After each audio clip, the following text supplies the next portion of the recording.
baina siti wasabin, antara 60 ke 70. Kalau ada yang lewat itu, masya Allah, udah bagus. Alhamdulillah. Jadi kalau ada pertanyaan, saya punya teman udah 80, 90, ya. Tapi kebanyakan kata Nabi Sallallahu Alaihi Wasallam, baina siti wasabin, antara 60 70. Ada yang sebelum itu meninggal dunia, ada yang di atas itu juga meninggal. Yang jelas, kullu nafsin dha'iqatul maut. Dan alhamdulillah atas rahmat Allah Subhanahu wa taala, kita dimudahkan langkah kita untuk hadir di masjid yang sangat luar biasa. Ya, ini baru pertama kali ya Bapak Ibu, saya menggantikan Ustaz Firman, dan beliau berhalangan tadi malam diinformasikan berhalangan hadir karena sakit, ya akhirnya diminta saya untuk menggantikan beliau. Dan rumah saya nggak jauh dari sini Bu, ya saya tinggal di Jalan Gandowa, ya Cibarusa. Kalau dari sini sebelah kanan, ke depan sebelah kanan sebelum Danau Situ Tinggi, ya Jalan Cibarusa bener Pak ya. Kalau nggak salah Jalan Kubang. Kubang. Tapi alhamdulillah atas izin Allah Subhanahu wa taala dan Bapak Ibu juga hadir di sini, ya mudah-mudahan setiap langkah kita, setiap niat kita untuk hadir di sini, ya mudah-mudahan dicatat sebagai amal ibadah di sisi Allah Subhanahu wa taala. Amin ya rabbal alamin. Salawat dan salam tercurah limpah kepada Rasulullah Nabi besar kita Nabi Muhammad sallallahu alaihi wasallam beserta keluarganya, sahabatnya, dan kepada kita selaku umatnya hingga akhir zaman. Hadirin yang dimuliakan Allah Subhanahu wa taala, saya teringat dari hadis Rasulullah sallallahu alaihi wasallam, 3 golongan yang Allah akan bantu. Thalathun ahaqqul 'alallahi yu'inu. Yang pertama, an-nakihu yuridul afaf. Kemudian yang kedua, wal muqadahu yuridul adab. Kemudian yang ketiga wal mujahidu fi sabilillah. Jadi ada 3 golongan yang Allah akan bantu, yang pasti Allah akan bantu. Yang pertama, orang yang menikah karena ingin menjaga kehormatannya. Jadi kalau Bapak Ibu punya anak tuh dinikahkan, ya segera dinikahkan, ya, dan mudah-mudahan menjadi salah satu tadi, ya. Ada yang punya anak masih gadis kan? Ya intinya disegerakan. Kemudian yang kedua, wal muqaddahu. Jadi orang hamba saya yang ia berusaha bekerja agar terbebas supaya dia merdeka. Ya, dulu zaman Nabi, zaman dulu ada hamba saya yang kalau ingin merdeka harus tebus dulu. Kemudian yang ketiga, wal mujahidu fi sabilillah. Orang yang berjihad di jalan Allah Subhanahu wa taala. Dan hari ini kita, pagi ini pukul 8:sekian ini, insya Allah kita termasuk yang ketiga, ya, orang yang sedang mujahid di jalan Allah. Kok begitu Pak Ustaz? Iya, hadis yang lain menyebutkan man kharaja fi talabil ilmi fahuwa fi sabilillahi hatta yarji'a. Jadi barang siapa yang keluar nih, bapak, ibu, ya keluar dari rumah, kharaja fi talabil, untuk menuntut ilmu. Nuntut ilmu gak harus ke kampus, nuntut ilmu gak harus ke sekolah, ya.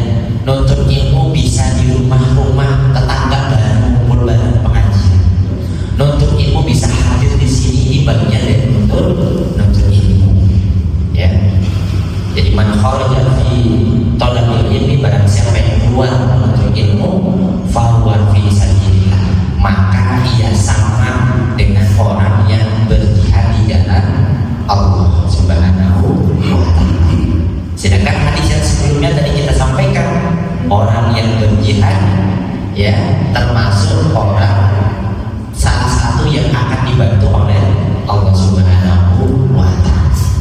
Jadi bisa jadi hadirnya Bapak Ibu hari ini ya, dan saya lihat usianya Masya Allah ya, meskipun usianya 50, 60, saya lihat beberapa, bahkan tadi saya dengar wis ora iso bodoh ya, kok wis bener ya, wis orang Indonesia ini tekuk udah bahasa tekuk tuh ya faktor tapi mujahadahnya, datang kesininya itu yang harus kita apresiasi, dan mudah-mudahan kita termasuk golongan orang-orang yang dimudahkan oleh Allah Subhanahu wa ta'ala sampai di akhir hayat kita. Amin amin ya rabbal alamin.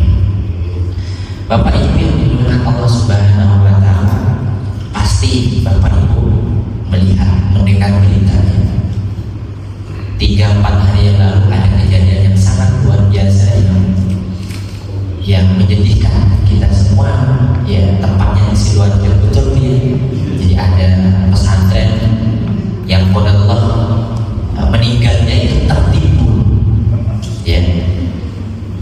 Ketika dicek, saya juga melihat di YouTube dan sebagainya ya, kurang lebih kurang dari 10 yang bisa diselamatkan dengan kondisi hidup 4 atau 5, jadi kurang dari 10 setelah kejadian itu, bukan yang selamat ya. Jadi bertimbun sekian 3 hari ya, kan tidak boleh. Hari pertama tetap secara manual, ada yang tinggal di lewat paling bawah, diambil pelan-pelan, bahkan diminta untuk masyarakat sekitar untuk berdiam diri menjauh dari lokasi waktu malam agar apa? Khawatir terdengar ada yang masih hidup. Kan kalau hening malam kan terdengar ya. Sehari, 2 hari ya, 3 hari ada yang ditemukan ya. Akhirnya setelah 3 hari proses ternyata dicek menggunakan alat model dan seterusnya, dan terkonfirmasi kemungkinan yang hidup sudah tidak ada, barulah masuk alat berat diambil satu-satu, dan itu pun secara hati-hati, tidak langsung potong sekian dipindahkan, potong sekian dipindahkan. Dikhawatirkan ada mukjizat Allah Subhanahu wa ta'ala yang hidup tertimpa dari reruntuhan itu. Yang menariknya ya, nanti bisa dicek pak yang kebenarannya ya, ada yang dievakuasi dalam kondisi selinjur ya. Jadi ada yang posisi di kamar mandi, ada yang posisi sholat ya, karena memang posisinya itu dipakai kalau nggak salah musola, tempat sholat ya. Jadi posisi sedang sujud, qadarullah amrun ya, akhirnya meninggal dunia ya. Dan insya Allah ya semua, karena mereka santri-santri sedang belajar, bahkan sedang sholat, kalaupun memang ditangisi oleh orang tuanya, dan itu hal yang wajar manusiawi, tapi insya Allah mereka sudah tersenyum di surganya Allah Subhanahu wa ta'ala, di alam kuburnya mungkin sudah tersenyum. Dan kita tidak mendahului ya, karena memang itu hak prerogatif Allah Subhanahu wa ta'ala. Tapi kita berhusnudzon apa yang mereka lakukan itu bagian dari jihad di jalan Allah, seperti halnya kita hari ini kita nuntut ilmu. Tapi jangan kalau gitu minta gempa ya enggak minta selamat ya. Makanya salah satu doakan ya, dimintakan apa? Umur panjang. Maka sudah tula umruhu, salah satu orang yang baik itu tula umruhu wa hasuna amaluhu. Jadi umurnya umurnya panjang tapi kebaikannya juga panjang. Ya, itu ya, jangan sampai umurnya pendek keburukannya lebih banyak. Ya, jadi umurnya nggak apa-apa, minta umur panjang, ya Allah panjangkan umur saya, tapi mudahkanlah saya beramal, mudahkanlah saya berbuat kebaikan. Ya, dengan kesanggupan kita masih saya mampu dengan harta, kasih. Saya mampu dengan pikiran, sumbangsi dengan pikiran. Saya tenaga uang, angkat hebel buat bangun apa ini? Ada yang direnovasi, renovasi dan seterusnya. Dan itu pun pengalaman saya dulu di pesantren sama Bapak Ibu. Ya, dulu sama di pesantren kurang lebih 7 tahun. Di pondok modern semacam Gontor, ya 6 tahun belajar, 1 tahun pengabdian, kurang lebih 7 tahun. Baru setelah itu diberikan kemudahan untuk melanjutkan di Libya Jakarta, sama juga 7 tahun. Ya, 7 tahun karena programnya memang belajar dan belajar bahasa 2 tahun, baru naik lagi takmil 1 tahun, baru yang syariah S1-nya 4 tahun. Total 7 tahun. Ya. Itu pokoknya. Jadi supaya mengenal Pak ya. Jadi kita sama-sama tahu ya terkait dengan apa yang insya Allah kita akan sampaikan pada pagi hari ini. Hadirin yang dimuliakan Allah Subhanahu wa taala. Nah, pembahasan kita pada pagi hari ini masih sama dengan apa yang disampaikan oleh Ustaz Firman, berkaitan tentang fikih, betul Bapak Ibu ya. Sebelumnya itu saya juga konfirmasi ke beliau, dijelaskan tentang wudu ya, tayamum, karena kita masih dalam bab thaharah, bersuci ya. Dan ingat, Allah Subhanahu wa taala berfirman, innallaha yuhibbut tawwabina wa yuhibbul mutatahhirin. Kita ada tuh di tempat wudu, biasa ada. Itu salah satu doa juga. Ketika setelah wudu, asyhadu an la ilaha illallah wa asyhadu anna Muhammadar Rasulullah. Innallaha yuhibbut tawwabina wa yuhibbul mutatahhirin. Itu salah satu doa yang kita panjatkan setelah melaksanakan wudu. Artinya apa? Innallaha, sesungguhnya Allah yuhibbu, menyukai orang-orang yang apa? Orang-orang yang bertaubat dan orang-orang yang mensucikan sesuai dengan tema kita. Jadi kita belajar ya tentang thaharah, tentang bersuci, dan Allah suka orang-orang yang bersuci. Begitu juga Allah suka orang-orang yang bertaubat. Ini ada cerita Bapak Ibu. Kemarin tetangga saya persis, usianya udah 50 ya, Allah saat ini sedang diuji dari keluarganya, Allah bisa diuji dari ekonominya ya. Dulu di puncak ya, posisi di waktu mudanya posisinya puncak tinggi gitu ya, tinggal di daerah Cibubur dulu. Sekarang baru saya di perumahan situ. Jadi ya gini Pak ya, sekarang dia cerita hidup kok begini gitu ya, kok sekarang kayak gini gitu kan ya. Yang penting saya sudah saat ini berusaha untuk sholat ya. Dulu gimana waktu jarang, tapi sekarang ya beliau insya Allah saya ada rajin saja ya, sholat subuh gitu berjamaah, kadang seminggu 4 kali sholat gitu kan, sholat subuhnya yang berjamaah maksudnya, dan sudah rutin sambil berdagang di rumahnya ya. Jadi mudah-mudahan ini termasuk yang poin kedua tadi, tawabin, orang-orang yang bertaubat. Jadi dulu kita mungkin masih muda dengan pergaulan dan lain sebagainya, mungkin belum maksimal dekat sama Allah. Hari ini kita masih alhamdulillah diingatkan oleh Allah Subhanahu wa taala. Mari kita mudah-mudahan termasuk orang-orang yang tadi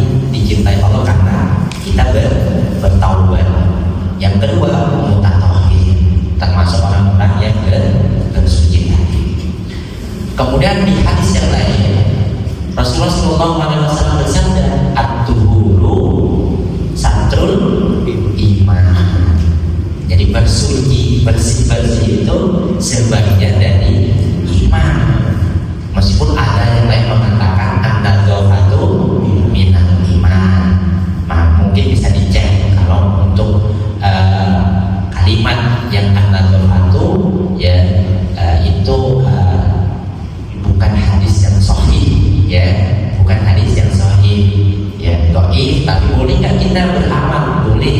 Tetapi apa? Kita beramal untuk hadis dhaif itu ketika hadis itu untuk apa? Untuk kebaikan-kebaikan tertentu. Ya, jadi kita menjaga kebersihan. Karena ada hadis-hadis penguat lainnya. Jadi bukan perkara akidah dan lainnya, ibadah dan lainnya. Itu diperbolehkan dengan catatan-catatnya. Tetapi itu atuh urusan beriman itu hadis yang sahih. Ya.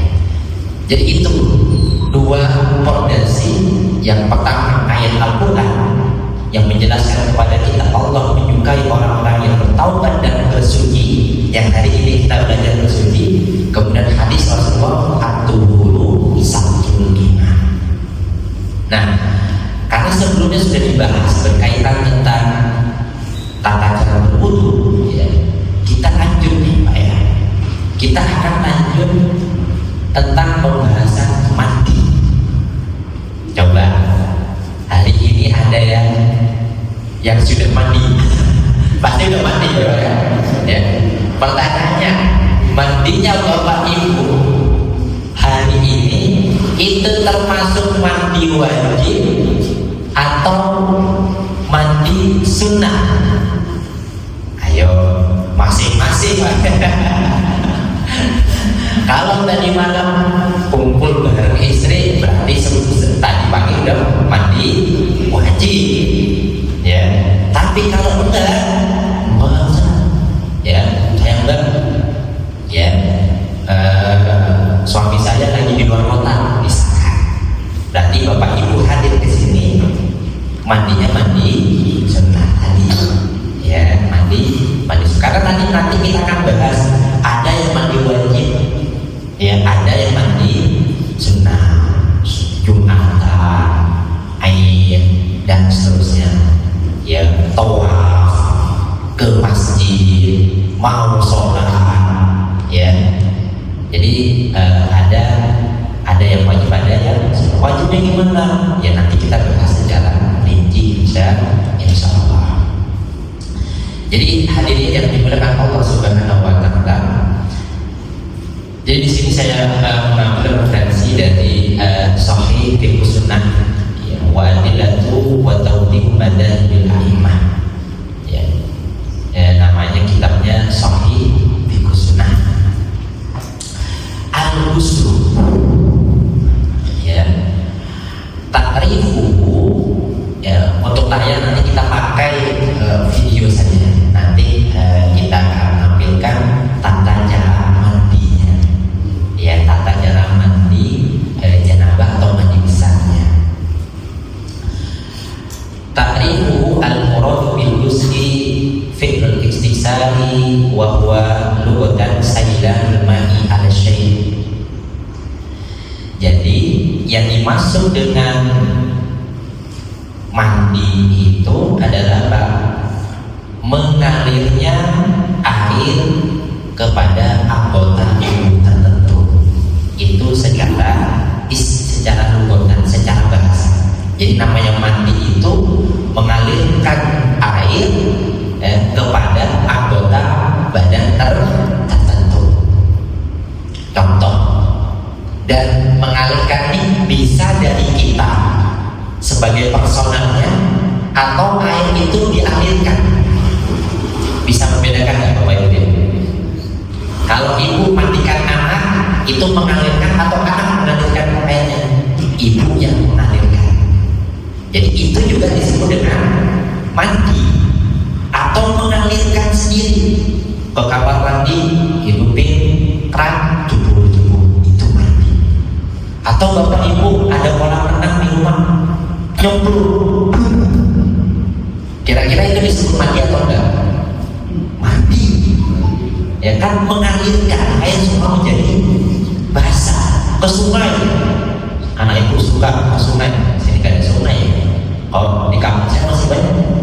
Di Jawa Timur, saya Bondowoso Pak. Bondowoso dekat Jember dekat Banyuwangi, Surabaya di Panjang ke timur, ya itu daerah Bondowoso. Yang istilahnya kotanya la yahya wa la yamut.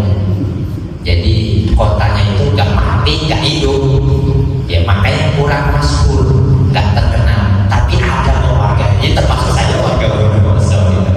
Beda dengan Jember, terkenal, ada terkenal tahu di Jember ada UNER, ada apa lagi Bu? Universitas ada UNER, ada UNMU Jember, banyak universitas di sana. Iya. Ya benar terkenal cuma tape aja Bondowoso ya gitu. Nah, Banyuwangi terkenal ya kan udah pasti orang ke Bali akan mampir Banyuwangi. Apa yang terkenal di Banyuwangi Pak? Apa tuh? Kalau kita naik ke sana harus naik apa itu? Bukan. Kalau ke Banyuwangi pasti akan melewati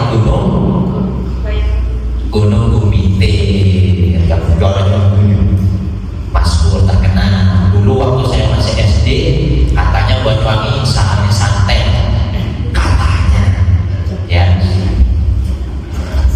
Gak tahu benar atau enggak. Jadi kalau mau ngalahkan Israel, tinggal kirim aja dari Banyuwangi. Santai katanya begitu. Allah bahkan saya bukan orang Banyuwangi dan saya nggak tahu tentang santai. Tapi untuk Bondowoso, ya itulah Bondowoso. Banyak sungai, biasa kita nyemplung, ya, dan pada saat itu memang tidak sehoror sekarang. Kalau sekarang anak-anak keluar rumah kita udah khawatir dijamret lah, di ini. Kalau dulu kan enggak, kita mainnya jauh-jauh kan dulu. Coba diingat Bapak Ibu, mainnya pasti jauh. Gimana nggak jauh, di rumah ada apa begitu. Pas sekarang kuat kan. Kebetulan saya ngajar di SMP Bapak Ibu. Saya basic saya ngajar di SMP ya, di bagian kesiswaan juga.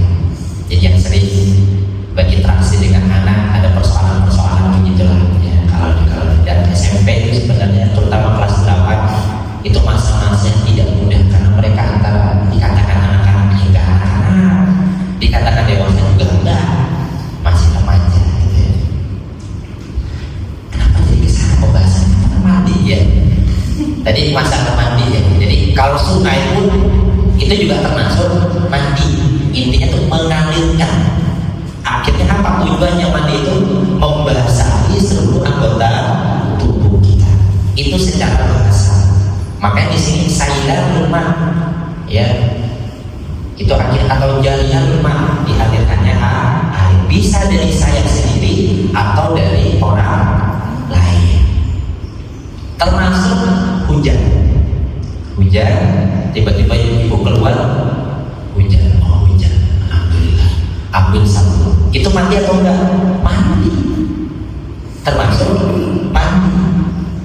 Kan ibu katakan apa sama anaknya? Nah, jangan mandi hujan, betul enggak?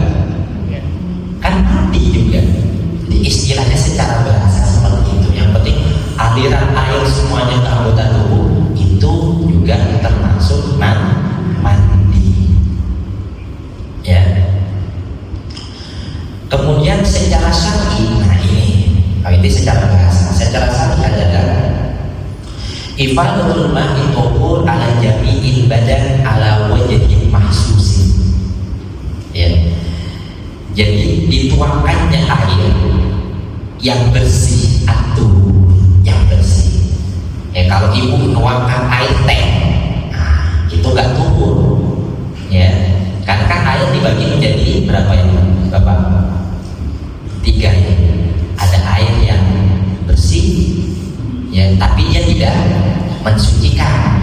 Minum teh, kopi, jus, susu. Ada yang suka susu ya? Susu itu air yang suci dan tapi tidak mensucikan. Air yang suci yang kedua yaitu misalkan ada pam ya, air bahar, sungai, nahar, kemudian laut, itu bisa dipakai ya. Kemudian mata air ya, jadi itu at-tuhur, jadi air yang dapat mensucikan. Jadi secara sahih adalah mengalirkannya atau menuangkannya air yang suci tadi ke seluruh anggota badan dengan cara-cara tertentu, ya, dengan cara-cara tertentu. Jadi ada caranya, nggak hanya cemplung sungai mandi, ya itu mandi. Tapi kalau nanti berbicara tentang cara-cara mandi yang ditunjukkan oleh Rasulullah SAW, ada cara ini yang membedakan. Ya, bisa dipahami ya Bapak Ibu, yaitu untuk secara bahasa dan secara istilah. Jadi supaya kita satu persepsi dulu. Ya, mandi itu apa sih mandi? Mandi tadi telah kita jelaskan bersama. Kemudian selanjutnya mujibatul ghusl. Nah, kalau sudah tahu mandi secara bahasa istilah itu, kemudian apa atau siapa saja yang wajib mandi? Ya, yang wajib mandi. Wajah al-umur allati tujabul ghuslu ala sifatil syar'iyyah allati ta'ti fi mabana. Jadi ada beberapa ya persoalan atau hal yang mana wajib bagi dirinya itu untuk mandi, ya, dengan sifat-sifat yang syar'i. Yang pertama, hurujul mani ala wajh sihhati fil yaqdah awin naumi. Ya, jadi keluarnya mani ya dalam kondisi sehat, badannya sehat, nggak apa-apa. Fil yaqdah awin naumi, dalam kondisi yang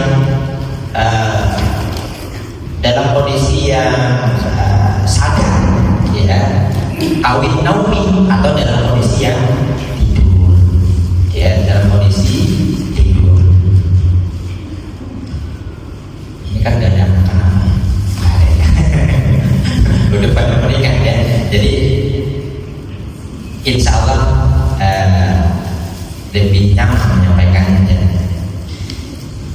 Jadi yang pertama, keluarnya mani. Jadi ketika mani itu keluar, yang disebut dengan mani adalah ya baik dari laki-laki maupun perempuan, ya, itu akan bisa merupakannya namanya mani itu sendiri dengan kondisi yang sehat tentunya, nggak sakit, nggak terbentuk dan seterusnya, dan kondisi sadar maupun dalam kondisi tertidur. Ya, apa ayatnya? Allah Subhanahu wa taala berfirman di dalam surah Al-Maidah, ya ayyuhalladzina amanu idza qumtum ila sholati faghsilu wujuhakum wa aydiyakum ilal marafiq wamsahu bi ru'usikum wa arjulakum ilal ka'baini wa in kuntum junuban fatahharu, dan seterusnya. Jadi ayat ini menjelaskan tentang langkah-langkah sebelum melaksanakan sholat. Kalau kalian mau sholat, ya bersuci, ya, bersuci. Faksilu wujuhakum, maka di situ cara-cara berwudu tadi, cuci mukanya, tangannya, ya, kakinya, kepalanya, secara umum. Jadi memang tidak dijelaskan di dalam Al-Quran berkaitan tentang tata cara membasuh muka itu tata cara mencuci kaki itu beda. Tapi yang menjelaskan adalah hadis-hadis Rasulullah Shallallahu Alaihi Wasallam. Jadi dua hal ini nggak bisa dipisahkan. Saya mau Al-Quran saya nggak bisa, saya mau hadis saja juga nggak bisa, harus dua-duanya. Ya.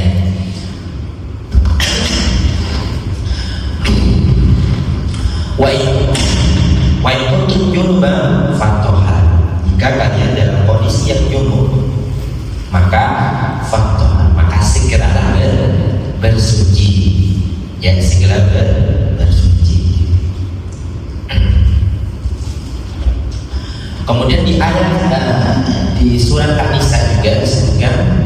Ya ayyuhalladzina amanu la taqrabus shalah wa antum sukara hatta ta'lamu ma taqulun wa la yuban illa 'abidi sabilin hatta taktasilu.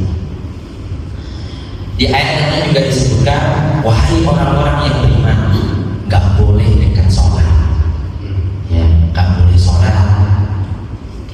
Pada saat kapan? Kalau ayat ini berbicara wa antum sukara, kalau engkau dalam kondisi mabuk, ya. Berarti dulu bagaimana Ustaz? Dulu memang sebelum ada ayat ini, ya, tepatnya di Al-Maidah ayat 60, ya. Jadi ayat ini memang masih membolehkan, ya. Ayat ini An-Nisa ayat 43 ini pada saat itu memang untuk sukaro tadi khomer itu masih diperbolehkan. Tetapi ada waktu-waktu yang akhirnya hal itu hukumnya makruh, nggak boleh, ya, nggak boleh dilakukan, terutama ketika ingin melaksanakan sholat.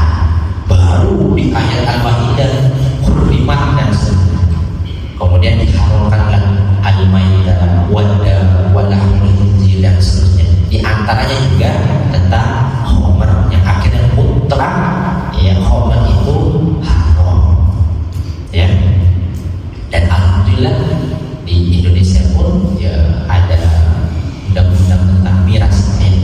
Nggak boleh, ya, nggak boleh. Dan mudah-mudahan anak-anak kita dijauhkan dari hal yang demikian, karena sumbernya, ya, mabuk-mabukan dulu. Coba kalau kita lihat berita si A digauli oleh si B di pantai Anyer, biasanya nggak jauh dari tempat kejadian ada mabuk-mabukannya, ada alkohol. Gadis SMP ketemu sama si A dicekokin, ya. Itu biasanya kalau yang di daerah luar Jawa, ya, biasanya di persawahan, Lampung dan seterusnya, itu kan kita lihat kan ada kejadian-kejadian seperti sumbernya itu dari salah satunya adalah alkohol dan mabuk-mabukan. Jadi gak boleh dekat sholat, wah suka, dan kau dalam kondisi yang mabuk tadi. Hatta ta'lamu ma taqulun, sampai kau tahu apa yang kalian sampaikan. Wala junuban illa amil sabil. Begitu juga orang yang sedang junub, ya, orang yang sedang junub tadi, illa amil sabil, kecuali hanya lewat saja.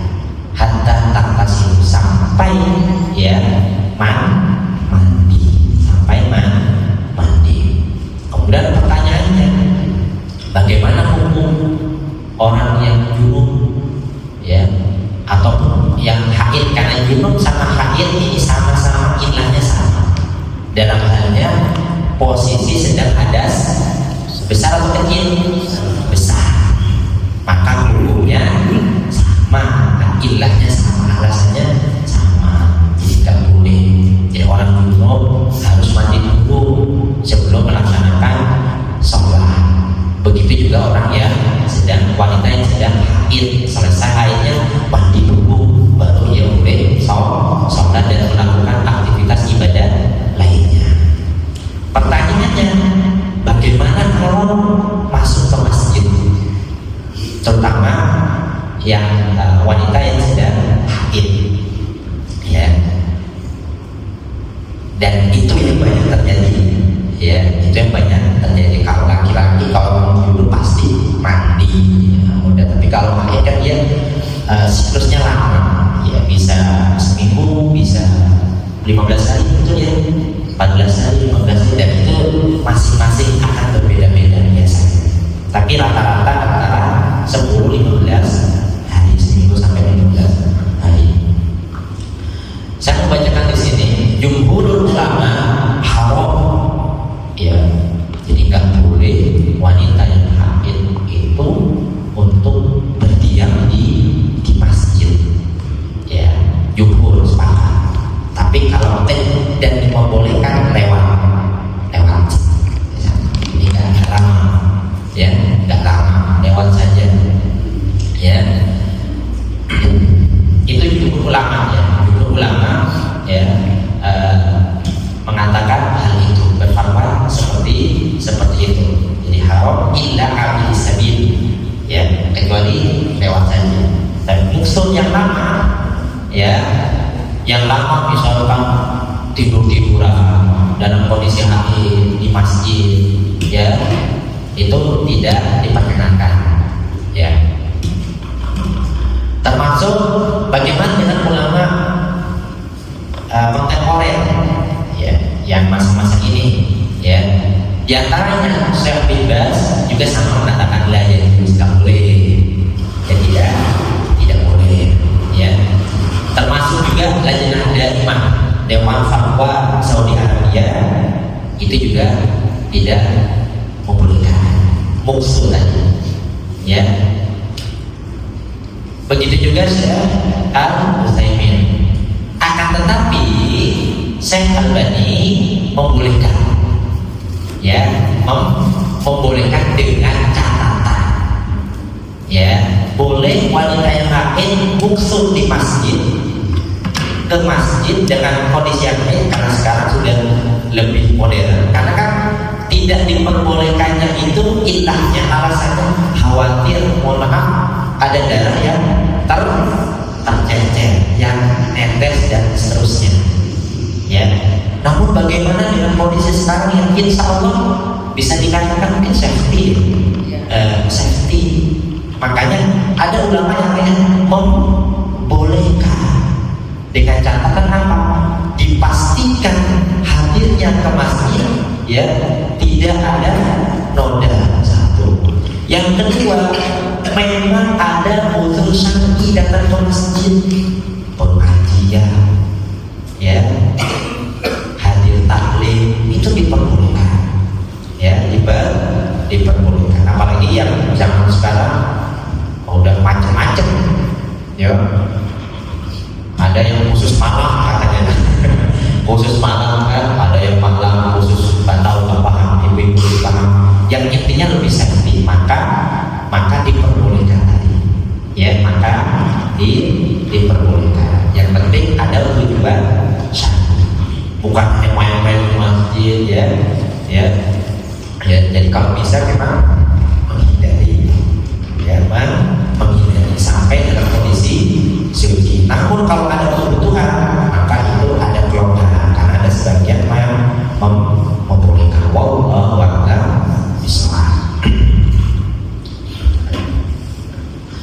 Dan semua memiliki dalil, ya, semua memiliki dalil. Di antaranya dalil yang mengharamkan tadi, Rasulullah SAW bersabda, la uhillul masjida bi haidin wa la junub. Jadi saya enggak menghalalkan. Ya, namanya enggak menghalalkan berarti mengharamkan dong, ya. Saya tidak menghalalkan masjid itu bagi orang yang wanita yang sedang haid, ya, atau yang sedang junub tadi. Laki-laki maupun yang sedang junub. Itu yang dalil yang mengharamkan, ya. Ya, adapun yang membolehkan tadi kan memang ilahnya sudah dapat teratasi, ya, dapat teratasi tadi dengan safety yang tadi yang kita sampaikan. Maka itu ada kelonggaran dan akhirnya diperbolehkan, ya. Jadi hadirin yang dimuliakan Allah Subhanahu wa taala, itu yang pertama. Jadi yang pertama khurujul mani, itu wajib mandi, wajib, ya, mandi besar. Khurujul mani ala wajhi sihah, dengan kondisi yang sehat tadi, fil yaqdh maupun fil naumi, dalam kondisi tidur, ya, dalam kondisi yang tidur tadi.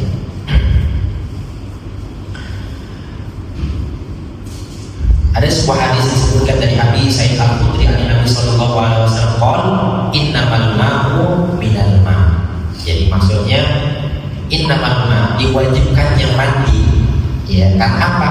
Minal ma', karena ada sesuatu yang keluar, yaitu air mani tadi, ya. Wal murad al-ittisal bil ma' yakun idza udhil ma'. Jadi mandi itu wajib bagi dirinya ketika, ya, ada yang turun, dalam hal ini adalah al-mani tadi.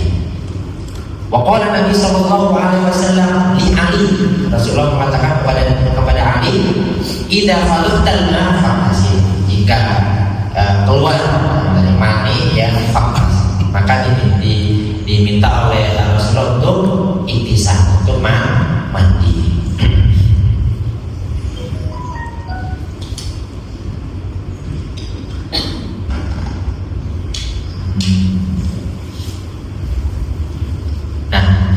Begitu juga ada sebuah hadis dari Rasulullah sallallahu alaihi wasallam, Ummu Salamah radhiyallahu anha qalat, "Ja'at Ummu Salim imra'at Abi Thalhah ila Rasulullah sallallahu alaihi wasallam faqalat ya Rasulullah, inna Allah la yastahi min al-haqqi hal 'ala al-mar'atu ghusl idza hiya ihtamala." Faqala Rasulullah sallallahu alaihi wasallam, "Na'am idza ra'at." Ya. Jadi hadis ini menjelaskan kepada kita ya bahwasanya Ummu Salamah ini ya bertanya kepada Nabi Shallallahu Alaihi Wasallam, istrinya dari Abu Thalhah. Ya, di antaranya pertanyaannya adalah, ya, bagaimana apakah seorang wanita itu wajib mandi ketika dia bermimpi? Ya, Rasulullah mengatakan, "Na'am idza ra'ama." Iya, kalau dia melihat air tadi. Ya, maksudnya dia mandi. Ya, wa wadal ala annahu la yusratu lil muslim al ihtilam ayyul bisa berwudu bal idza raqa al mani fi tawbihi wajib al ghuslu. Ya, begitu. Tanbihan di sini ada beberapa hal yang harus kita perhatikan. Jadi sama hukum tadi laki-laki maupun yang perempuan tadi sama. Ya. Kemudian juga yang kedua, mansal min al-mani ila sahwa limartin aw baladin nahwan aw baladin fala yuslah alaihi fi asab ulama qawwatahu al-jumhur. Jumhur ulama mengatakan kalau keluarnya tanpa sahwa, maninya itu keluar tanpa sahwa karena sakit, karena kedinginan, misalkan posisi di villa ya tiba-tiba air mani yang keluar ya fala yuslah, jadi nggak perlu mandi ya fi asam qaulil ulama, dan ini merupakan mazhab jumhur, tetapi wudu ya, tetapi berwudu ya, karena memang kondisi tadi ya karena sakit maupun karena kedinginan atau kebentur atau yang lainnya. Wallahu a'lam bishawab. Itu untuk yang pertama, jadi khurujul mani. Kemudian yang kedua, al-iltiqa ya, al-iltiqa'u al-hitanaini walau min ghairi izan. Jadi bertemunya dua hitan dalam artian zakar laki-laki dan farju perempuan walau min ghairi izan, meskipun tidak apa ya, enggak keluar maninya. Yang penting iltiqa wajib mandi ya, wajib mandi meskipun tidak keluar maninya tadi ya. Gimana caranya mengetahui iltiqa itu yang seperti apa? Jadi jima itu dikatakan jima itu yang seperti apa ya? Apakah hanya memegang kemaluan si perempuan itu bagian dari jima atau seperti apa? Disebutkan yang disebut dengan iltiqa ini yang akhirnya ya wajib mandi meskipun tidak keluar mani. Fa idza ghabat hasabu dzakar rajuli fi fardil mar'ati faqad wajaba alaihi ma'al ghusl. Ya. Yang artinya apa? Ketika telah tenggelamnya, mohon maaf, kepala dzakar laki-laki. Ya, kalau kita punya anak laki-laki kan ada yang dipotong. Nah, itu setelah dipotong berbentuk kepala dzakar. Ketika bagian itu tenggelam ke kemaluan perempuan, itu yang disebut iltiqa. Ya, Bapak ya. Jadi yang dimaksud iltiqa itu seperti itu. Ya. Jadi kalau hanya ujungnya gak sampai tenggelam, itu belum iltiqa. Jadi syarat iltiqa itu kepala dzakar harus tenggelam betul ke farjul wanita tadi itu yang dinamakan iltiqo, ya. Maninya keluar ataupun tidak keluar, wajib bagi dirinya mandi. Ustaz, cuma ngelus-ngelus aja, ngelus-ngelus aja, belum iltiqo, nggak apa-apa, ya, belum, tapi jarang sih, ya. Tapi kalau udah dekat itu pasti tenggelam, ya. Kalau udah dekat pasti tenggelam, ya. Apalagi seminggu gak ketemu, ya suaminya seminggu keluar kota, ya datang suaminya datang. Kebetulan sang istri, sang pujaan hati sudah siap dengan dress code warna merah misalnya, udah mandi, udah pakai parfum, ya. Kayaknya nggak mungkin itu kalau cuma ngelus, ya, pasti ada iltiqonya tadi, dan insya Allah tenggelam gitu. Dan ini mohon maaf ya Bu, gimana ya? Memang begitu pembahasannya. Makanya tadi saya tanya di awal, nggak ada anak-anak kan ya? Ada. Aduh, paham tapi masih TK kayaknya.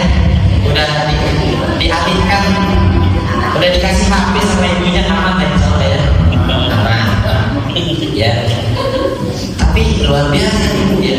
Kita bahas di sini ada rujukannya ya. Kita bahas buku gitu, ada buku, ada bacaannya, dan kita memang jadi maksud dari hasafah itu, saya juga cari referensi. Hasafah itu maknanya yaitu kepala dagang, jadi kepala dagang, dan harus tenggelam, ya harus tenggelam. Karena ini berbahaya. Saya juga mendengar juga penjelasan dari Ustaz Firanda dan sebagainya. Beliau sering diminta untuk menjadi penerjemah. Ya, di antaranya kan beliau sering Saudi, ya, dan sering dihadirkan dalam kasus persidangan. Ya, beliau menyampaikan. Jadi ketika persidangan kan, kalau di sana di Saudi kan jelas berzina, jam, gitu ya, udah ketahuan ya, atau dicampur dan sebagainya begitu kalau di sana. Jadi harus saksi itu jelas ini iltiqo benar atau enggak. Tapi kalau benar iltiqo al-hitani, jadi bertemunya dua kemaluan itu dan benar tenggelam, zina baru, ya diperintahkan untuk rojam atau yang lainnya. Tapi kalau saksi, enggak, hakim cuman ujungnya aja, belum, ya berarti tidak disaksikan bahwa ini hukum jima tadi, mungkin ada yang lain. Yang jelas harus jelas, karena ini menyangkut dengan nyawa orang, jadi gak main-main. Jadi orang yang bersaksian itu, dan itu kan ada perdebatan. Kalau kita lebih jauh kan, apakah orang yang melihat itu secara mata telanjang atau direkam? Ya, sekarang udah ada rekam-rekaman kan? Apakah itu bagian yang memungkinkan mensahkan hukum itu? Nah itu kan masih ada perselisihan. Minum ya, alhamdulillah. Makasih jasa kalau Pak. Iya, supaya mendinginkan suasana ya. Siap. Makasih Pak. Ini fit kayak mineral ya. Halal, alhamdulillah. Diminum Ibu, Bapak diminum.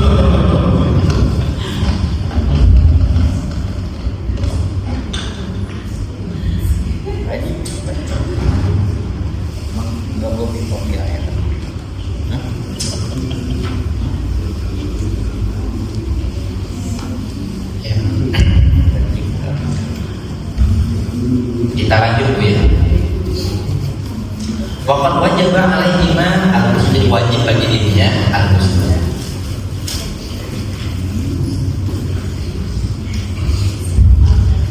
Apa dalilnya? Ya, kalau iltiqo al-hitana ini wajib, justru wajib mati.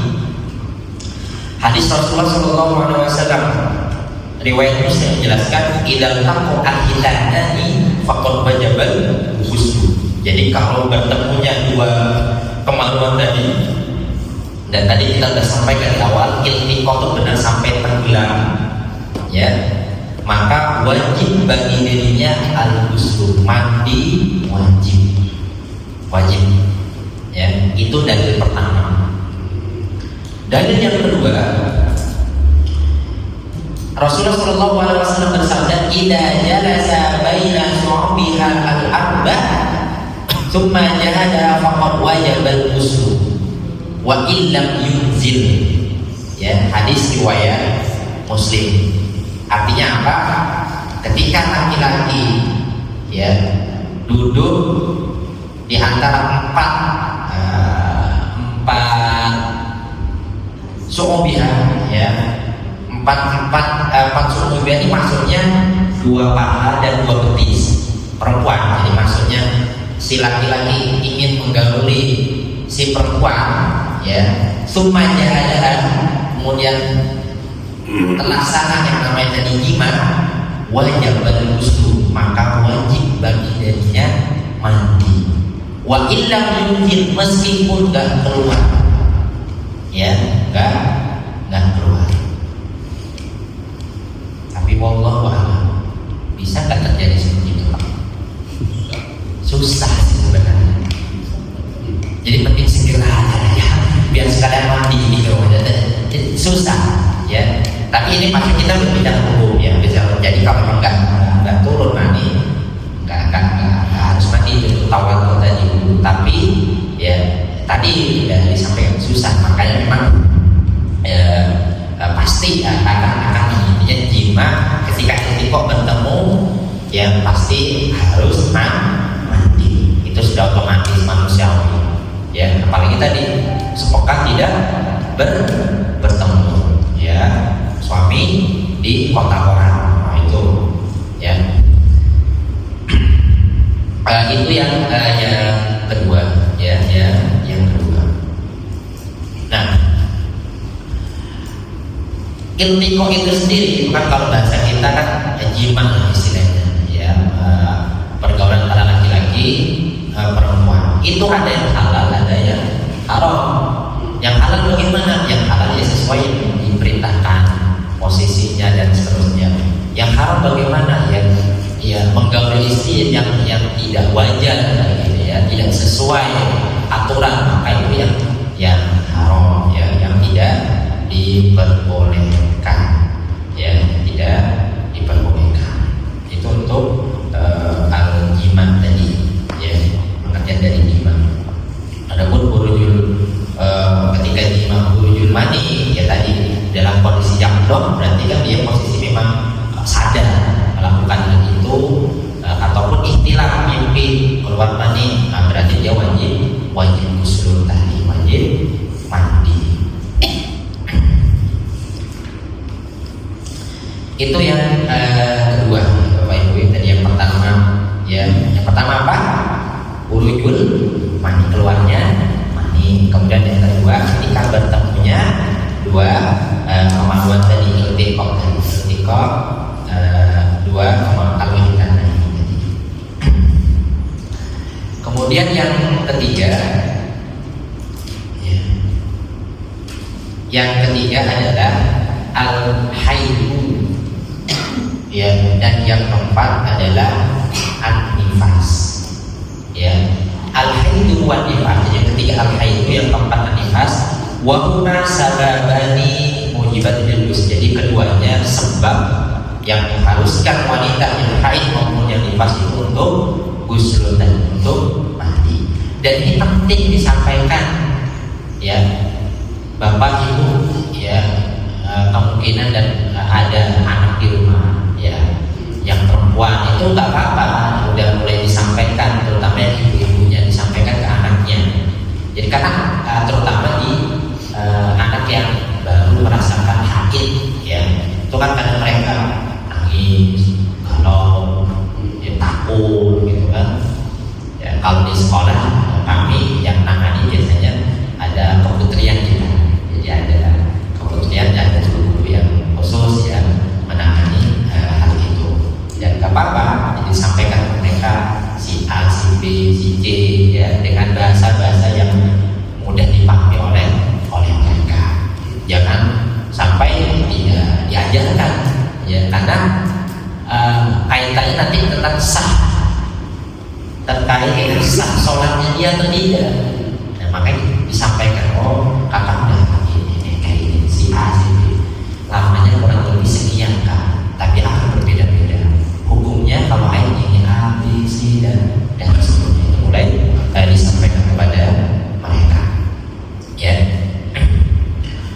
Lakin maka al-Islam nasolah yang bila ingkitoi wal warmin wajib al-ghusl pada ingkitoi al-haid wal nifas, dan wajib ya setelah apa? Setelah selesai ya pada ingkitoi, jadi setelah selesainya berakhirnya kondisi haid dan nifas itu sendiri. Dalilnya apa? Dari Aisyah radhiyallahu anha, Nabi sallallahu alaihi wasallam qala li Fatimah binti Abi Jaish, "Idza aqbatil haidha fada'i shalah wa idza adbar faqtasili wa sholli." Yang artinya dari Aisyah radhiyallahu anha, Rasulullah sallallahu alaihi wasallam bersabda, mengatakan kepada Fatimah binti Abi Jaish, ya, jika engkau berbicara kepada perempuan, ya, jika engkau dalam kondisi apa mendapatkan diri kamu dalam kondisi haid, maka fada'i shalah, tinggalkan sholat, tidak boleh sholat, ya, tidak boleh sholat. Haram bagi orang yang haid, nifas dan yang lainnya itu melakukan sholat, ya. Wa idza hadar, ketika telah selesai, ya, fakta sidi wa sholli, maka silakan kalian mandi dan melakukan sholat. Yaitu untuk yang ketiga dan yang keempat, jadi haid dan nifas, ya.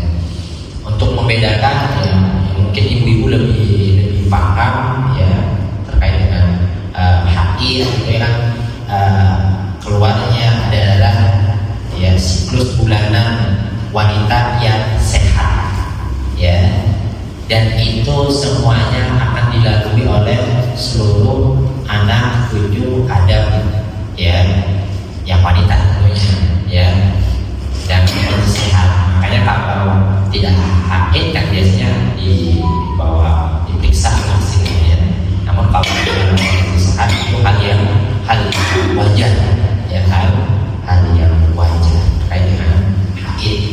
Dan untuk ciri-cirinya, ya, wallahu a'lam, ya, warna kalau dijelaskan merah atau hitam-hitaman, wallahu a'lam, dan baunya amis sih, gitu ya, itu untuk haid. Tapi kalau istikhadah itu tidak, ya, darah istikhadah itu dia bukan darah haid, ya, bukan darah haid, dan hukumnya berbeda, ya. Kalau haid nifas itu jelas nggak boleh, tapi kalau istikhadah itu masih boleh, ya, untuk melakukan yang namanya sholat, ya. Tapi tergantung, karena setiap wanita akan berbeda-beda.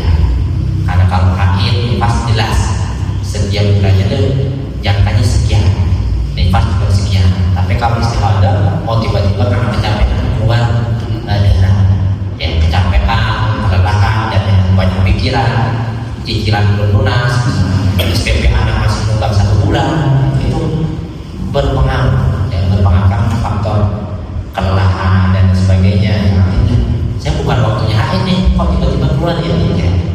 Bisa jadi itu istikhadah tadi, dan warnanya ibu-ibu lebih paham, ya, bulan yang jelas berbeda, ya, berbeda dengan haid, dan hukumnya juga pasti berbeda, ya, hukumnya pasti berbeda. Kalau nifas kan, ya, itu kan keluarnya darah, ya, ketika pasca melahirkan, ya, kurang lebih berapa? 40 harian, ya, 40 harian, ya. Maka memang ketika 40 hari, ya, insya Allah udah bersih, ya, dan sudah dipastikan tidak ada hal lagi, ya, benih-benih lain tidak ada, ya.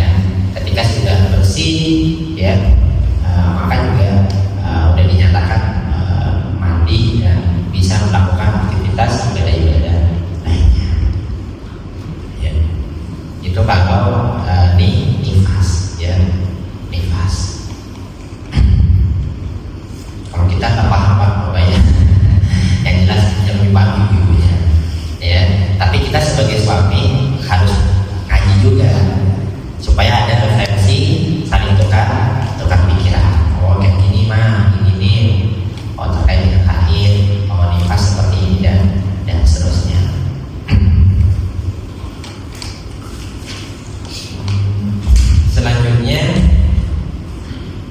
yang kelima itu Islamul kafir. Ya maksudnya apa? Orang yang masuk Islam, murtad masuk Islam. Dan di ulama itu Islamul kafir tidak asal salah satu awal. Jadi ada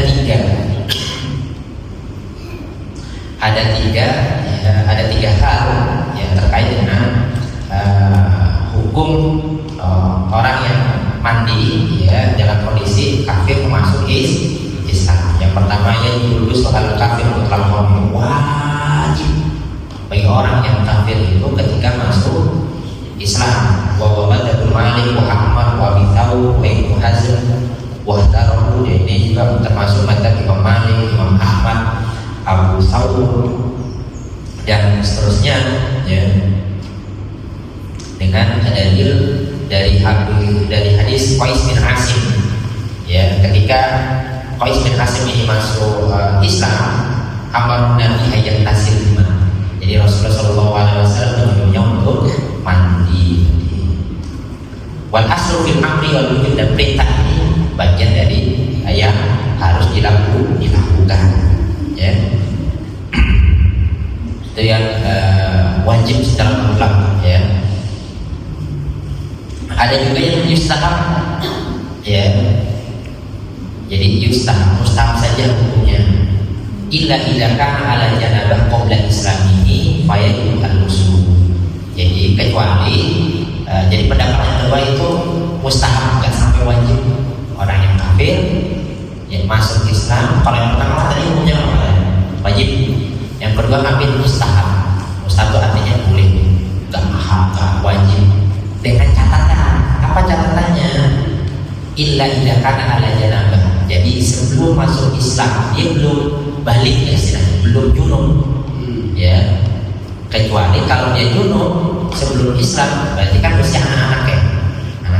Kalau pendapat ini kedua masuk Islam mustahabnya pendapat ini. Tapi kalau dia junub kembali lagi ke awal, mesti mandi ya. Gitu. Kemudian yang ketiga, la yajibu alaihi al-wusul, enggak harus mandi. Ini pendapatnya Abu Hanifah dengan dalilnya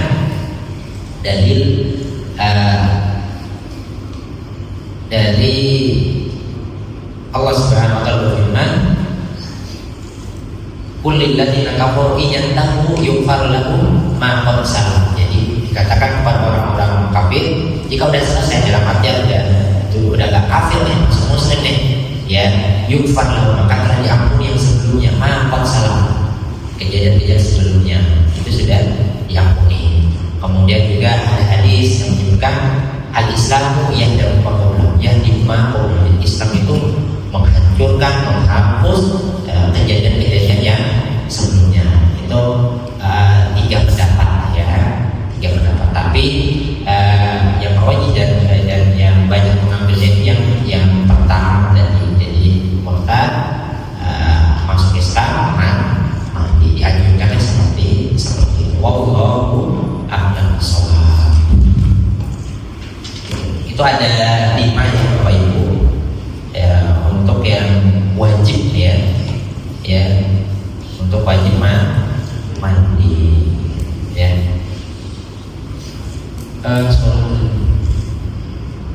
Ya, kemudian yang lain-lainnya ya, termasuk sholat Jumat. Fa in ghusla Jumat wajibun yatam tariku fil asah ya. Kemudian sholat Jumat ya, sholat Jumat itu wajib yatam tariku. Jadi wajib bagi orang yang ingin sholat Jumat mandi kan, dan dia akan berdosa ketika meninggalkannya. Fi asah qaulul ulama, ini merupakan qaulul ulama juga mengatakan demikian. Wa bi qala Abu Hurairah wa Busairu di wal Hasan dan seterusnya ya. Dan hadis-hadisnya jadi gak banyak. Ghusl yaumul Jumat wajib ala kulli muhtalim. Jadi ada yang dengan syarat ya, mandi Jumat itu wajib kalau dalam kondisi dia muhtalim tadi, mimpi dan seterusnya ya. Itu juga ada yang mengatakan demikian. Kemudian laisa dan yang lainnya sunnah ya. Jadi itulah beberapa hal kriteria yang wajib untuk mandi, yang untuk sholat Jumat, sholat Id, kemudian orang yang telah memandikan mayat, ya, memandikan mayat, ya, itu juga ada hukumnya. Wa huwa min asbabi wujubil ghusli, lakin laisa 'alal mayyit wa inma 'ala hadur minal muslimin. Ya. Begitu juga orang yang hadir ke mayat kemudian memandikan, itu juga ada yang wajib mandi bagi dirinya, mandi besar, tapi nanti ada rinciannya ke bawah, ya, apakah dia mustahab, wajib dan seterusnya. Ya. Jadi Bapak Ibu yang dimuliakan Allah Subhanahu wa taala, ya. Mungkin ini waktu udah jam 9:18. Mungkin ada yang ditanyakan terlebih dahulu. Silakan. Jadi untuk fikih itu luas Pak ya. Fikih itu sangat luas. Maka ketika belajar fikih kita belajar berlapang dada. Jangan gontok-gontokan. Yang situ pakai kunut, yang sini nggak pakai kunut. Pulang-pulang sholat subuh, akhirnya nggak mau salaman, berat gitu. Awalnya senyum, ketemu di masjid loh. Kok imamnya pakai kunut nih? Akhirnya assalamualaikum, ditunggu di pos. Begini amin, ya. Yang satu misalkan sholat, kok pakai gamis? Yang satu pakai celana, berat begini. Pecinya juga peci murah, peci ini bersama, jangan ya. Jadi hal-hal yang memang ada untuk berlapang dada, kenapa harus bersempit hati? Ya, ada leluasa, ya, ada leluasa, jangan bersempit hati. Berada di belakang imam, imamnya nggak pakai basmalah, bukan nggak pakai, dia hanya mengucapkan di dalam hatinya. Allah Akbar, ya. Jangan takut, gak sah itu sholatnya, berat begitu. Siapa kita mengatakan dasar? Ya, karena ya kurang mainnya kurang jauh lah, ya kurang jauh. Ya. Minum dulu Bapak Ibu. Saya buka saja tanya jawab dulu. Kalau ada yang ditanyakan, dan lagi-lagi ya untuk fikih itu sangat luas. Ya, untuk pembahasannya, dan mudah-mudahan yang kita coba tampilkan caranya ya. Jadi mandi pun Bu, ada yang sah, tapi ada yang optimal. Ya, jadi ada yang maksimal, ada yang optimal. Ada yang saya videonya. Ternyata luas ya kita indah ya. Ini kita indah ya. Saya biasanya kalau main sama anak-anak saya Bu, mainnya cuma sampai masjid situ yang banyak jajanan. Cikap. Mana tuh? Cikap. Iya. Situ masuk gitu kan. Kemudian ada masjid, sampingnya masjid itu banyak jajanan. Anak saya 3 Ibu. Yang pertama istri, alhamdulillah 1. Berapa? Kalau Bapak mau silakan. Berat. Ada yang sukses, ada yang tidak sukses. Saya punya teman sukses. Berat. Ada teman. Kalau nggak sukses coba lagi. Ada juga. Kalau nggak, ini benar saya cerita kisah. Oh, sekitar 2 pekan yang lalu ya, 2 pekan yang lalu yang bis motor datang bapak-bapak, dan ternyata emang kenal baik sama montir bengkel tersebut. Ngobrol gitu baru setelah selesai gitu kan, gimana istrinya? Udah cerai. Jadi sekarang istrinya sendiri gitu kan. Nah baru setelah bapak ini baru saya tanya sama montir, kan kenal banget. Oh itu udah lama sih, termasuk tokoh gitu.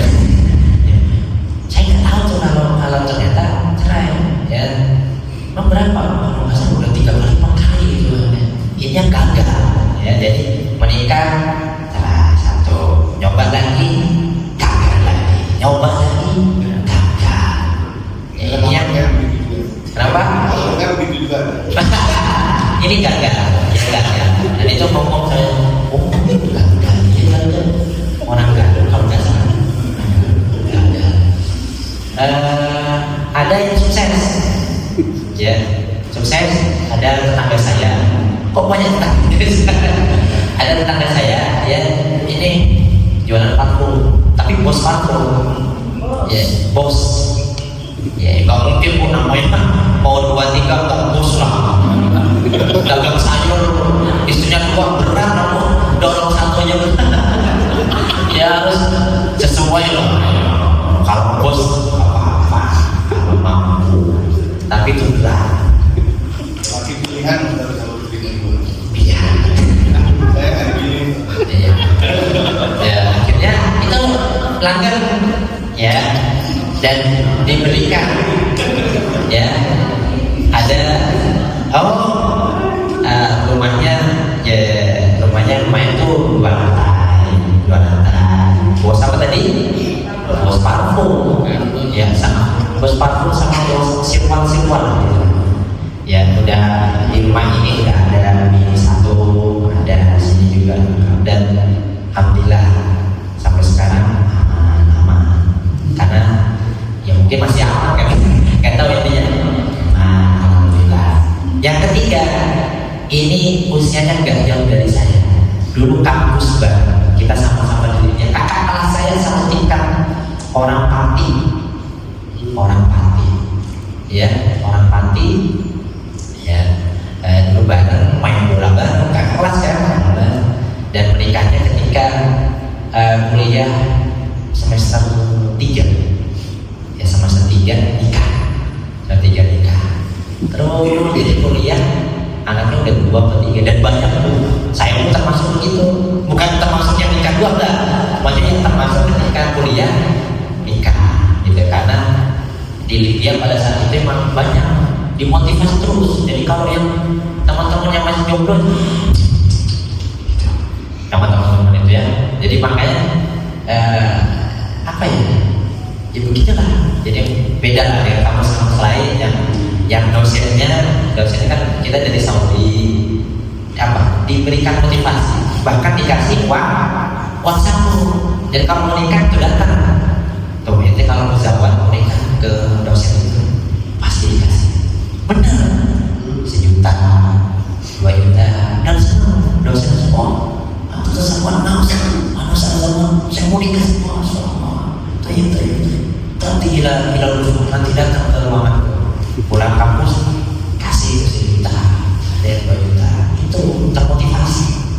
Ya, jadi belum lagi kalau kita kan depan kampus kan, tahu nggak ya, depan kampus kita ada mall Pejaten. Di Pejaten pilih kan ya, mall Pejaten. Kita yang masih jomblo ya, ini mau udah gandengan gitu ya. Itu motivasinya gitu kan, akhirnya menikah. Dan kembali ke teman saya yang sukses ini, alhamdulillah lulus 1. Ya, informasi kemarin saya ketemu, alhamdulillah udah 2, istrinya 2 dan sukses. Ya. Tapi ada ceritanya bukan cerita Motivasi. bukan motivasi. Kita belajar fikih. Udah 1 curhat. Enggak, ini kisah benar. Tapi ini kisahnya lucu Pak. Ketika teman saya, kakak kelas saya ini baru menikah, yang kedua udah siap naik mobil baru, dia di sini, sampingnya kira-kira istri pertama atau istri kedua? Istri pertama dong, betul kan ya? Namanya senior depan. Jadi kamu saya ngomong begini. Bapak, tadi udah serius-serius kita ya. Nah, di belakang dong yang junior, si kedua, dan masih single juga yang kedua ya. Jadi bukan janda punya anak lah, banyak single. Tik repot. Pas mobil mau jalan, dia cerita, pas mobil mau jalan udah diduitkan. Nangis yang di belakang. Istri kedua nangis.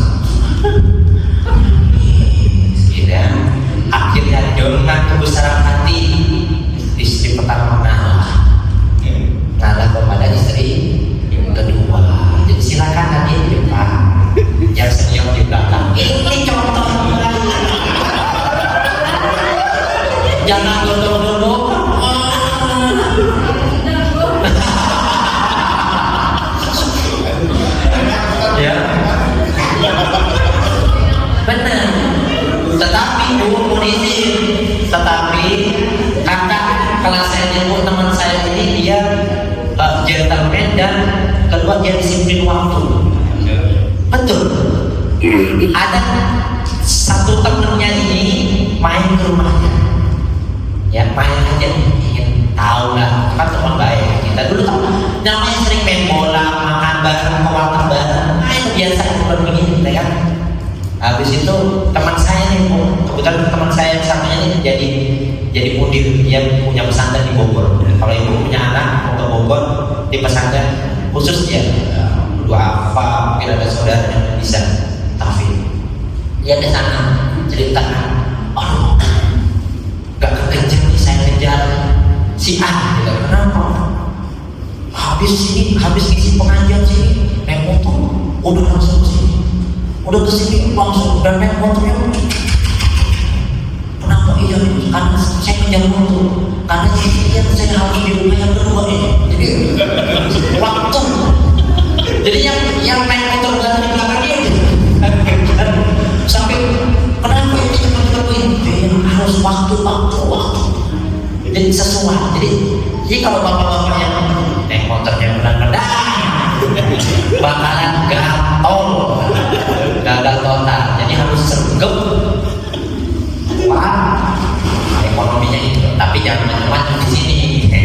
Ya, itu nggak mudah. Ya. Khawatir mama ya dikasih teh. Ya. Itu berat ya. Itu berat. Dari kemana-mana Bu, kita nonton ya ini. Soalnya nggak ada pertanyaan tadi kata bapaknya. Kalau ada pertanyaan silakan. Kalau nggak ada, ini coba saya ngambil dari YouTube ya. Cara bisa. Kalau anak saya, alhamdulillah kita lihat dari sini Bu ya, dari YouTube ya. Karena saya nggak ada video sendiri ya. Dan insya Allah marojinya landasannya insya Allah sahih insya Allah.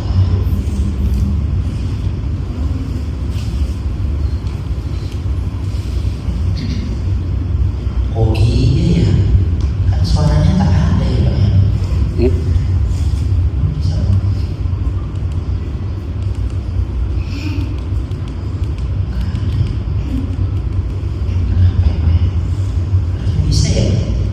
Bisa.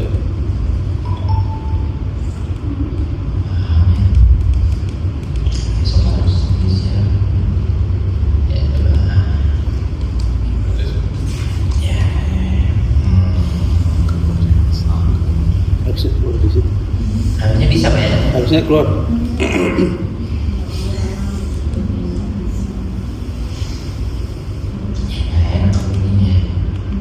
Nah, gak apa-apa deh Bu. Jadi kalau yang mandi janabah, mandi besarnya itu ada dua. Yang pertama itu yang istilahnya sah saja. Sah itu ketika apa? Dia niat, kemudian dia membasuh seluruh tubuhnya. Itu udah sah. Tapi belum maksimal, belum optimal. Tapi kalau dikatakan sah. Karena dia mandi dengan niat. Kalau mandi bapak yang mandi ke kantor, sebelum kantor mandi saja, ya tidak diniatkan tadi, ya itu mandi biasa aja. Mandi mau ketemu mertua, mandi ketemu anak, mandi ketemu guru dan sebagainya, itu mandi biasa. Tapi mandi yang artinya menghasilkan pahala ibadah, ya dan khususnya mandi junub, ya mandi janabah itu ada dua. Yang pertama sah itu yang penting ada niat untuk menghilangkan hadas besar dan seterusnya dan membasuh seluruh anggota tubuhnya satu. Kemudian yang optimal dan yang pertama berdoa kemudian menjalankan sunnah-sunnahnya. Ya sunnah-sunnahnya apa? Misal ya kita wudu terlebih dahulu, cuci dulu kanan kirinya, kemudian wudu secara sempurna.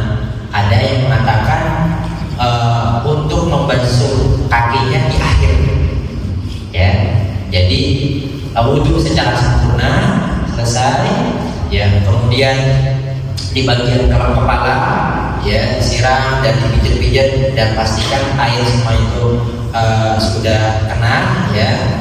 Terutama yang perempuan kan rambutnya kan kadang panjang ya, jadi disiram secara sempurna ya.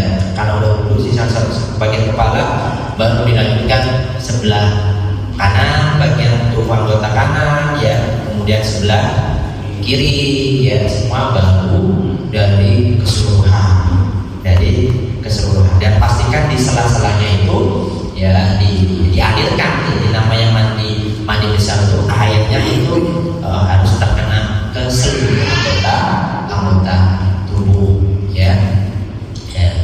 Kemudian ya di kaki dan ya udah selesai ya, membaca doa ya. Dan tidak bisa itu.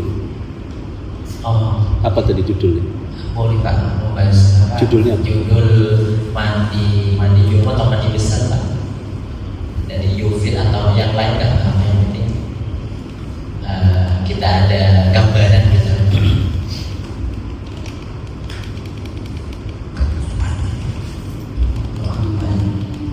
Dari Yufid atau dari Muhammad ya. Jadi itu yang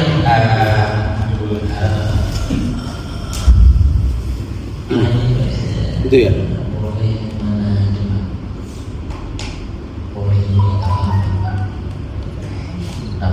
Pertama, baca bismillah sebelum masuk kamar mandi. Kedua, tuangkan air dan cuci kedua tangan. Ketiga, ambil air dengan tangan kanan atau gayung untuk mencuci kemaluan dengan tangan kiri. Keempat, bersihkan kotoran kemaluan yang menempel pada tangan kiri dengan menggosokkannya ke lantai atau menggunakan sabun. Kelima, kumur dan hirup air ke dalam hidung.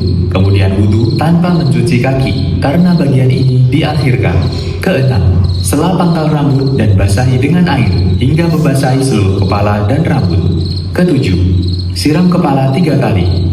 Kedelapan, guyur air ke seluruh badan dengan mendahulukan bagian kanan, bisa menggunakan shower. Kesembilan, pindah tempat kemudian cuci kedua kaki dan sela jari-jari kaki hingga membasahi seluruh kaki. Ya, jadi itu yang maksimal. Ya, jadi ada niatnya, ada baca basmalah, kemudian ada wudhunya. Tadi kita sampaikan untuk wudhu. Jadi kalau yang sini boleh dia mengakhirkan untuk mencuci kaki, tapi boleh nggak di awal juga boleh. Ya, silakan kilahuma, keduanya bisa bapak ibu lakukan. Kemudian jangan lupa berdoa selesai. Asyhadu an la ilaha illallah wa asyhadu anna muhammadar rasulullah. Innallaha yuhibbut tawwabina wa yuhibbul mutatahhirin. Ya, mungkin itu yang dapat kami sampaikan pada kesempatan pagi hari ini. Terima kasih atas waktunya, terima kasih atas kesempatannya, terima kasih atas kehadirannya di hari akhir pekan, tapi Bapak Ibu menyempatkan datang ke majelis ilmu. Mudah-mudahan waktu yang kita luangkan hari ini kurang lebih 1,5 jam di masjid, yang akhirnya kita meninggalkan sesuatu aktivitas yang di luar sana. Semoga Allah Subhanahu wa Ta'ala memudahkan urusan yang kita tinggalkan sejenak untuk datang ke majelis ilmu ini ya. Mungkin itu saja. Sekali lagi saya mohon maaf ya atas hal-hal yang kurang berkenan. Sekali lagi mudah-mudahan Allah Subhanahu wa Ta'ala menjadikan kita seorang yang senantiasa dapat mengikuti apa yang dicontohkan oleh Rasulullah Sallallahu Alaihi Wasallam. Baik, agar lebih berkah kita berdoa kepada Allah Subhanahu wa Ta'ala. A'udzubillahi minasyaitonir rajim. Bismillahirrahmanirrahim. Astaghfirullahaladzim, astaghfirullahaladzim, astaghfirullahaladzim. Hamdan syakirin, hamdan naimin, hamdan yuwafi ni'amahu wa yukafi'u mazidah. Ya Rabbana lakal hamdu kama yanbaghi li jalali wajhikal karim wa 'azimi sultanik. Allahumma shalli ala sayyidina Muhammad walhamdulillahi rabbil alamin. Allahumma ighfir lil muslimin wal muslimat wal mu'minin wal mu'minat al ahya'i minhum wal amwat innaka samii'un qaribun mujibud da'wat wa ya qadiyal hajat. Allahumma arinal haqqa